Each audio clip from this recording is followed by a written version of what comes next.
आखिरकार नाथूराम गोडसे ने गांधी जी को गोली क्यों मारी थी? और क्या आप जानते हैं 14 अगस्त 1947 की रात को क्या हुआ था? और 14 अगस्त 1947 की रात को आजादी कैसे मिली थी? तारीख थी 14 अगस्त 1947। आज से तकरीबन 73 साल पहले चारों तरफ गहमा गहमी का माहौल था। एक तरफ लोगों के अंदर आजादी को लेकर उत्साह बढ़ता जा रहा था, मगर दूसरी तरफ अखंड भारत दो हिस्सों में बांटने की तैयारी पर था। समय रात के करीब 9 बज रहे थे। बिजली की गड़गड़ाहट के साथ दिल्ली की सड़कों पर जबरदस्त बारिश हो रही थी। अलग अलग जगह से आकर लोग रायसीना हिल्स पर इकट्ठे हो रहे थे।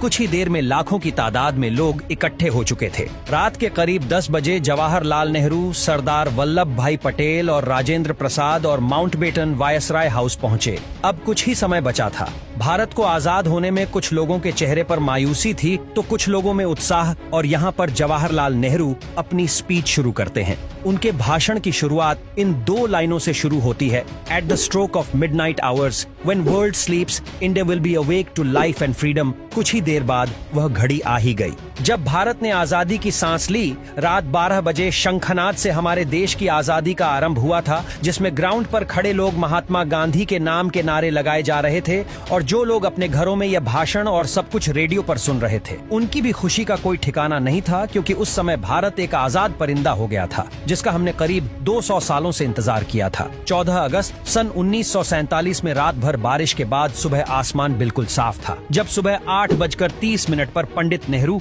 और उनकी कैबिनेट ने शपथ ली, और जिसके बाद ब्रिटिशर्स का झंडा हटाकर आजाद हिंद का झंडा लहराया गया, जिसे देख सभी की छाती चौड़ी हो गई थी, क्योंकि अब हमें वो झंडा दिखने लगा था जिससे हम बरसों से देखना चाहते थे। जब राजधानी दिल्ली में आजादी का जश्न मनाया जा रहा था, उस वक्त महात्मा गांधी दिल्ली से हजारों किमी दूर पश्चिमी बंगाल के नोआखली में थे और राज्य में शांति कायम करने का प्रयास कर रहे थे। जानकार बताते हैं कि पंडित नेहरू की ऐतिहासिक भाषण को पूरे देश ने सुना था, मगर गांधी जी नहीं सुन पाए थे। 14 अगस्त 1947 की ऐसी रात जब लोग सोए तो गुलाम देश में थे, लेकिन अगली सुबह उनकी आजादी की सुबह थी। लेकिन जितनी खुशी हमें आजाद होने में थी, उतना ही गम अखंड भारत के टूट जाने में था, क्योंकि दोस्तों भारत ने अपना 3,46,737 किलोमीटर का एरिया पाकिस्तान के रूप में खो दिया। करोड़ों की संख्या में लोग भारत से अलग हो गए थे। जो लोग कुछ समय पहले ही भाई की तरह जिंदगी जी रहे थे, वह अब एक दूसरे की जान के दुश्मन बन चुके थे, क्योंकि 14 अगस्त की रात 12 बजे भारत और पाकिस्तान का विभाजन हो गया। भारत 2 हिस्सों में बंट गया,